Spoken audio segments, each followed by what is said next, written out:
Let us see how we can delete our XRP Ledger account and recover the base reserve along with any balance the account has. And make sure you know that account deletion doesn't delete your private and public key. The secret for your public key remains the same, and you can reactivate it on XRP Ledger anytime by transferring it the base reserve XRP. Okay, so let's go to transaction type and account delete transaction type. So an account delete transaction deletes an account and any object it owns in the XRP Ledger, if possible sending the account's remaining XRP to a specified destination account. Here, when you run account delete transaction, some of the objects like offers on the DEX gets removed, but some objects like a Ripple state object block this account delete transaction. We will learn more about this in this video. So let's look at the payload. So transaction type is account delete. This is the account you want to delete. This is the destination address to which you want to transfer the remaining balance. An optional destination tag. And this is important, a fee of 2 XRP. I had even told you in some other video that there are a couple of transactions with special fees, and this is one of them. So let's look why there is a special fee. It's to avoid ledger spamming. So the account delete transaction doesn't take the minimum, that is 10 drops. It has to destroy at least owner reserve amount which is currently 2 XRP. This is to discourage excessive creation of new accounts because people can't recover their base reserve entirely. And then the transaction cost always applies when the transaction is included in a validated ledger, even if the transaction fails to delete the account. For example, if there is a trust line connected with your account and you try to delete that account, the transaction fails, but still you pay 2 XRP for this failed transaction, which is not a good user experience. So your application should always check for potential conditions which would fail this account delete transaction and let the user know before executing this account delete transaction, saving the users 2 XRP fee every time. So let's see what are the conditions which would fail this account delete transaction. Okay, there are a couple of them. The account must meet the following conditions, that is the account's sequence number plus 256 must be less than the current ledger index. This is actually simple. When you activate an account, its sequence number will be equal to the ledger index number at which it was activated. So the sequence number of an account does not start from 0, but it starts from the ledger index number at which it got activated. So with that understanding, what this statement means is, once you activate your XRP Ledger account, you will have to wait at least 256 ledger closes before attempting to delete your XRPL account. But how do you know how much time you will have to wait for this 250 ledger close? It's actually simple. We already know that each ledger closes in an average 4 seconds. So multiply this 256 by 4, you will get the number of seconds you will have to wait. Just divide it by 60, you will get the number of minutes you will have to wait before attempting to delete your XRP Ledger account. So with this, you can't programmatically just activate a couple of random XRPL account, do some stuff and immediately delete your account. You will have to wait at least 16, 17, 18 minutes before attempting to delete your XRPL account, and you won't even get all the base reserve back. You will have to spend 2 XRP to delete your account. Okay, let's move on to the next condition. So these are the ledger objects. If present on your account may be the sender or the receiver, you can't still execute account delete transaction on your account. It would fail and it would still consume 2 XRP fees for account delete transaction. To avoid that, before executing account delete transaction, check for these objects, ledger objects, and if any one of them are present, just let the user know about it and do not execute account delete transaction because it would obviously fail. And the next condition is the account must own fewer than 1000 objects in the ledger, which is kind of easy to check. Let's move on to the next step. The account delete transaction must pay a special transaction cost equal to at least the owner reserve for one item, which is currently 2 XRP. So these are the conditions we need to check. And after an account has been deleted, it can be reactivated in the ledger through the normal method of creating an account. That is by funding the account with base reserve XRP, which is equivalent to 10 XRP as of now. That's it. This statement really got me confused in the early days. That is, an account that has been deleted and recreated is no different than an account that has been created for the first time. When I first read this, I didn't know much about XRP Ledger, and I thought when you delete and reactivate an account, everything starts from fresh and the data associated with it previously is no more associated with it. Everything starts like it's a fresh account, but it's not true. All the data associated with your account, all the transactions, they are all immutable. They are permanent on the ledger. Even if you delete your XRP Ledger account, you will just be able to recover your base reserve XRP and your account gets deactivated on the XRP Ledger, but doesn't delete any of your data, any of your transaction details. Well, let me just demo it to you by the end of this video. So watch till the end without fail. So we have learned all the theoretical stuffs. Now let's get started and code it. So let's start with the second point. Let's check if there are any blocking ledger objects on an account. So for that, we already have a command. So let's go to the documentation, references, public RPD methods, and account objects to get all ledger objects owned by the account. You can go through this. We have already made a separate video on this. So the command is account objects. It has a field called types, which takes object types, that is check, deposit, pre-auth, escrow, offer. We don't need this actually, so we'll skip it. What we need is deletion underscore blocks underscore only. If true, the response only includes objects that would block this account from being deleted. So that's what we need. So let's code it. Const data send. The command name is account objects, account underscore objects. Oh, we don't have an account. Let us create an account on test network for this video. Where is faucet? Okay, we have faucet here. Oh, but wait, this is a new account, so we will use it next. But now I'll just use some other old accounts of mine. Okay, this is an old account, not the newly generated one, which already has some couple of objects, ledger objects. So I want to show that to you.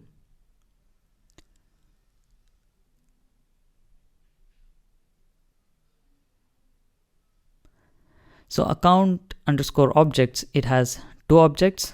The ledger entry type is ripple state, which just means this account has two trust lines, which would definitely block the account deletion. So we shall even include deletion underscore blockers underscore only as true, because we only want this command to return objects which would block the account deletion. So let me copy this. This would only return the objects which would block account deletion. So if it has any objects, we shall just stop executing any further and just let the user know that there are ledger objects which would fail account delete transaction. So let's show some relevant message to the user and just halt the execution of this script here. You could go a little further, iterate through these ledger objects and display the user which are those ledger objects which is actually blocking the account delete transaction. That would be very user friendly. That's an assignment for you, an easy one. Now let's see how we can satisfy this first condition, that is sequence number plus 256 ledger closes. Okay, let's see. So we need to know the current ledger index for that. So let me open this up. Public ledger methods. I want to know the ledger closes. So this is the command. ledger underscore closed. So let's execute it and get the current ledger, which is closed. So the command is ledger closed. That's it. So let me output and see which field actually gives us the closed ledger index number.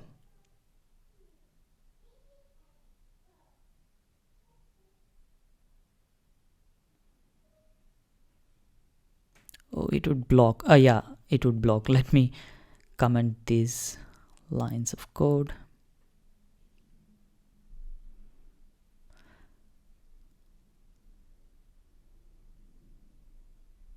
So it has a field called ledger underscore index. Let me copy that. So let us have a if condition here. Ledger underscore closed dot ledger underscore index plus 256. It is 256. Let me confirm it. Yeah, 256 ledger closes. So 256. It should be less than the sequence number. It should be greater than the sequence number. So to get the account sequence number, we need to execute account info command. So let's fetch the account's sequence number.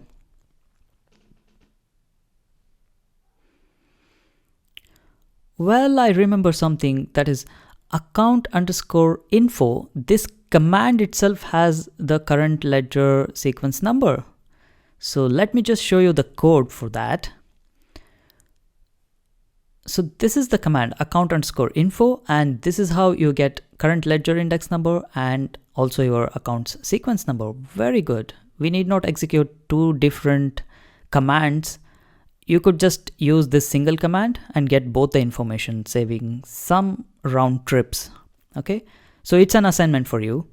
Just remove ledger underscore closed command and use this account info command and accomplish this whole thing. But the condition was your account sequence number plus 256. So I'll remove this and place it here. The current ledger index should be great, but let's reverse it. If it's not great yet, we shall display some message and halt the process. You have to wait some more time before attempting to delete. That's good enough for now.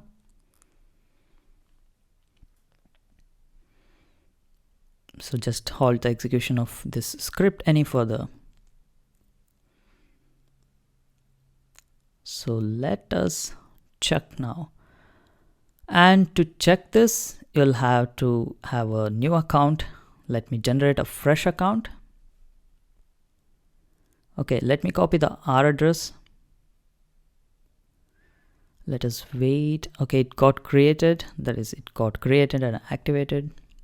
This is a new account, so there are no ledger objects which would block the account delete transaction, but it would surely hit the second condition, that is its sequence number plus 256 is still greater than the current ledger sequence number. Thus, it shows the message you have to wait some more time before attempting to delete. So for any account to be eligible for account delete operation, it has to cross through these two barriers, these two if conditions. So for accounts which pass through these conditions, let's write the payload for account delete operation.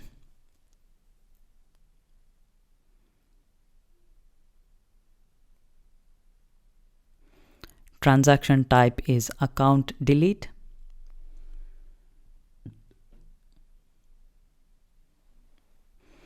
And the account you want to delete, and the destination address to which you want to transfer the base reserve and any balance you have in the account you want to delete. There is an optional destination tag field. We won't be using it because most exchanges do not support account delete transaction. So if at all you want to use it, you can use it. It's an optional field. And a fee of 2 XRP. And sequence number of the account, which is present inside account underscore data, and sequence field. Let's sign this payload. We will get a field called signed transaction. We shall just fetch it. I think we have a field called user. Okay, we commented these things out. So let me copy the family seed or the secret of the account we want to delete. And then the private and public key is present inside the constant user. Let's replace this. Okay, now let's submit this signed transaction to RippleD using a command called submit.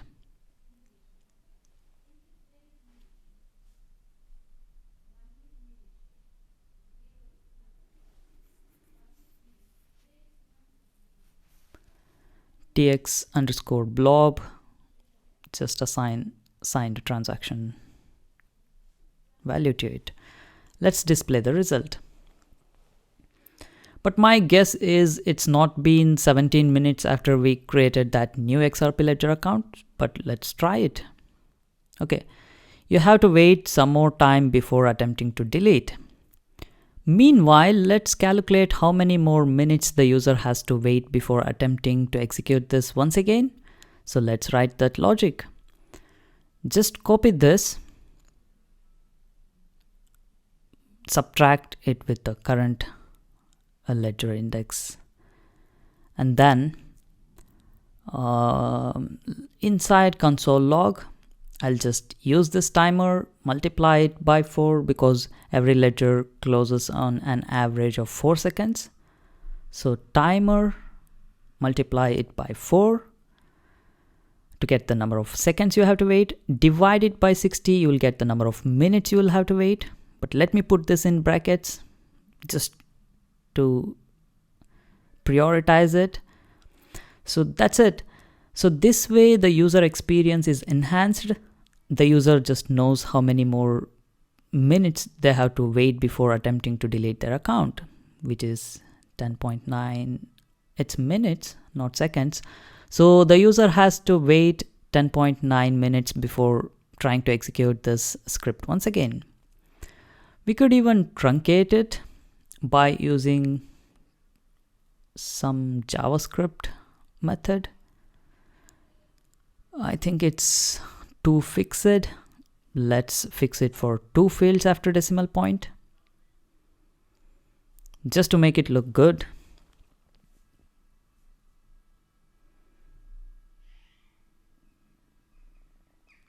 Okay, the user must wait 10 minutes before trying to delete his or her account.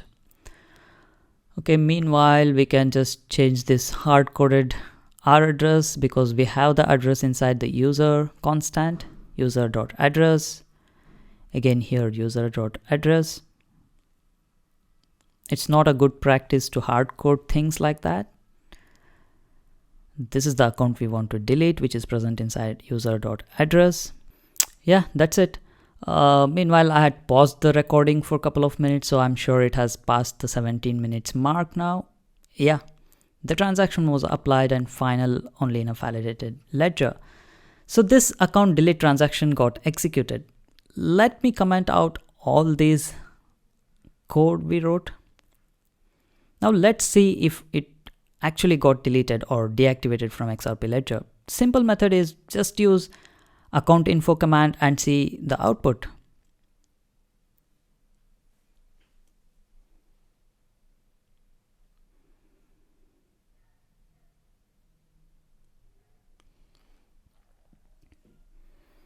And the account detail is in user.address.